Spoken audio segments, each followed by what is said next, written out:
Franklin and Marshall pollster. He is a political science professor. He's an author. He's a columnist. He's a sought-after analyst. He's also the head of Pennsylvania Newsmakers that you can see each week. And he is Dr. Terry Madonna, who joins us here on WSBA. Good morning, Terry. How are you? I don't know yet. It's too early. I'll know in about 2 hours. I'm just kidding. All right. I'm fine. So you're checking, you know. What was the old thing that George Burns used to say? He said, I get up, I read the obituary column. If my name wasn't in it, I lit a cigar and started the day. So there you go. That's the old statement. The place to have the cigars out in that golf course. Some people still do it.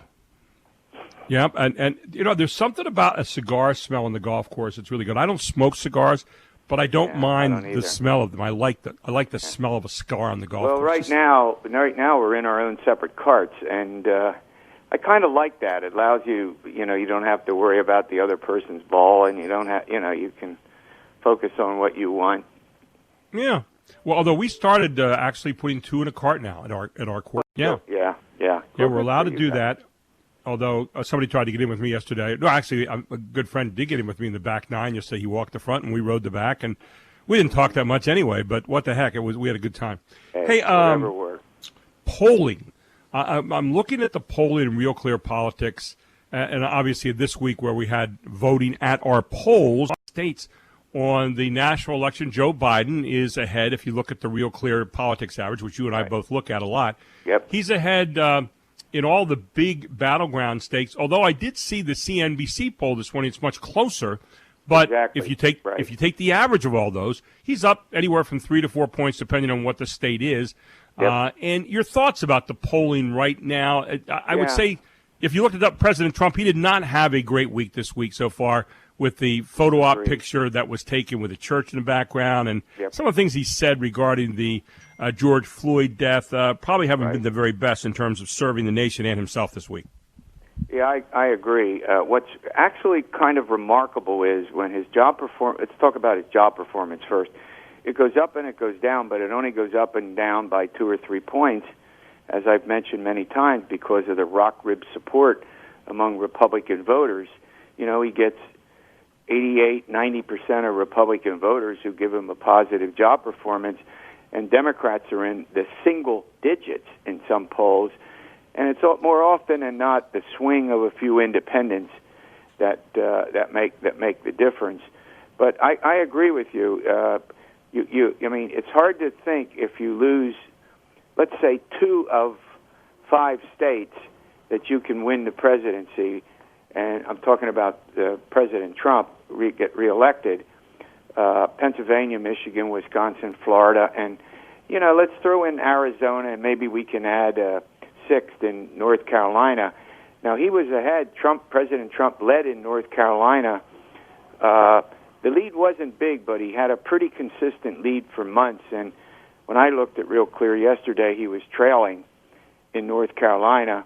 And now, of course, he says, I'm moving the convention out of Charlotte, scheduled for August, and we're looking around, translation, Georgia and or Florida, not and or, Georgia or Florida. And we'll have to see how that goes. I thought it was my understanding that the planning that goes into these things just simply takes a huge amount. We're talking about many, many, many months, if not a year or two, and they're down to just several months before the Republicans hold their convention. Yeah, I don't know how you do that, it seems to me that one of the things you have to do is say, okay, we are in new times, so if we're going to have a convention, you can't just go say we're in normal times when you're not in normal times at all at that particular point. Terry, I want to ask you a question, and this is from a macro kind of look. Are we at an all-time low for leadership in this country? And I'm talking about from president to presidential contenders to Senate to House. Are we? I mean, there was. It was not like before the COVID thing. There wasn't a distrust in our national institutions, and I think now you have people who've kind of split it off and said, okay, I'm trusting these people because that's all we have, and there's other people saying they don't have a clue what they're doing, and I'm looking around the country, and I'm looking at people who have been leaders before, and I don't see good leadership out there anywhere nationally. Your thoughts? Look, it's not the first time in my long career I've been asked that question. Often Right. when we have a crisis that gets unresolved, that question comes up.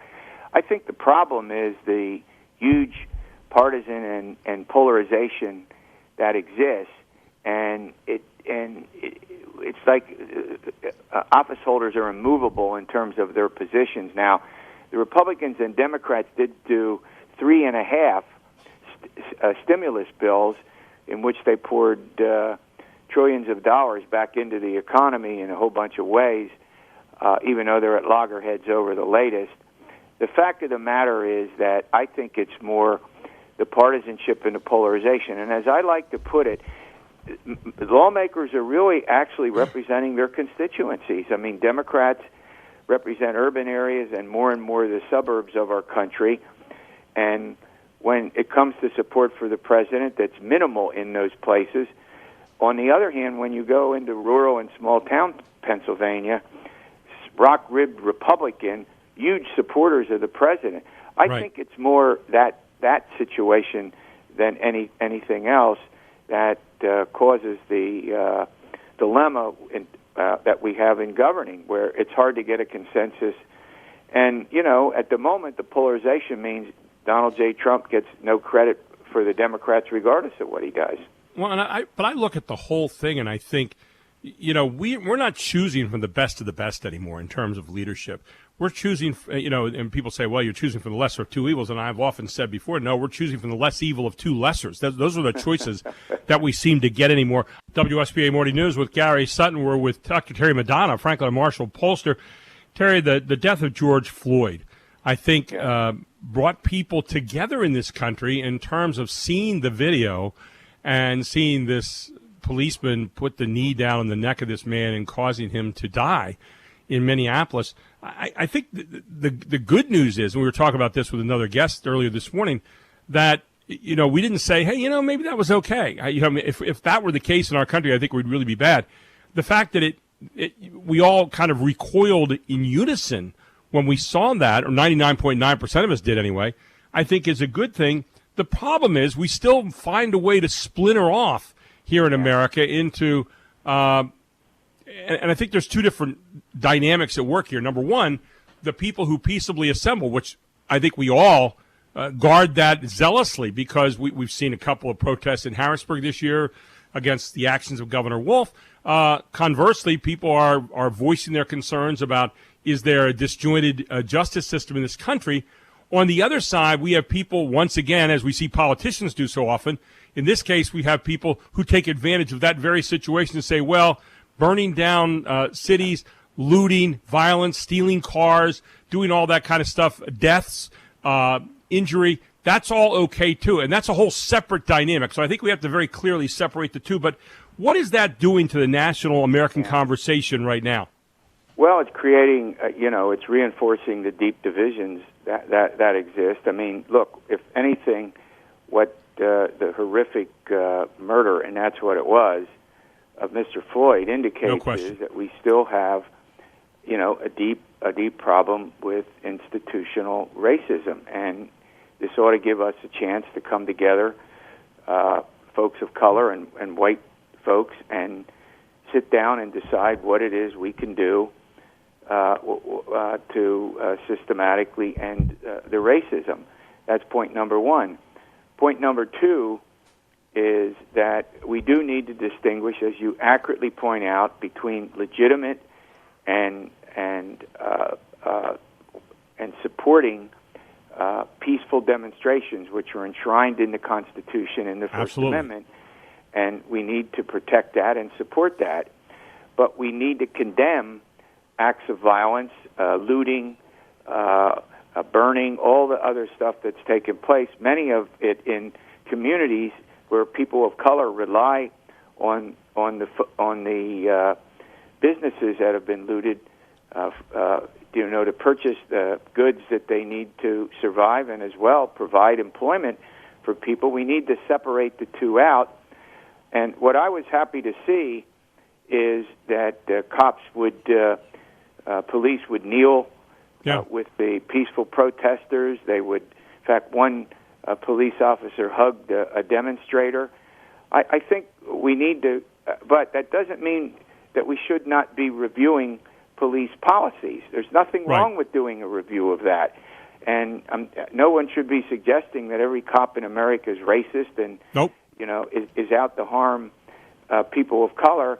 But it doesn't do any harm to review policies and activities of the police, and we need to do that in an objective way, involving a large, get participation from people in a variety of communities in our country. Well, over the years, I remember, and I was just got done watching the Waco miniseries, and I was remembering back to Ruby Ridge some years ago, where there was a militarism on the part of law enforcement to go out and go after these people. And when you watch the whole Waco thing and you read about that in the aftermath, a lot of people thought, well, they were the ones who were really the perpetrators, when it turns out that wasn't always the case. And again, to review the procedures that are used during that time, and a lot of people have said, well, there's a new militarism with the police generally. Again, a very macro look, not specifically everybody in the country.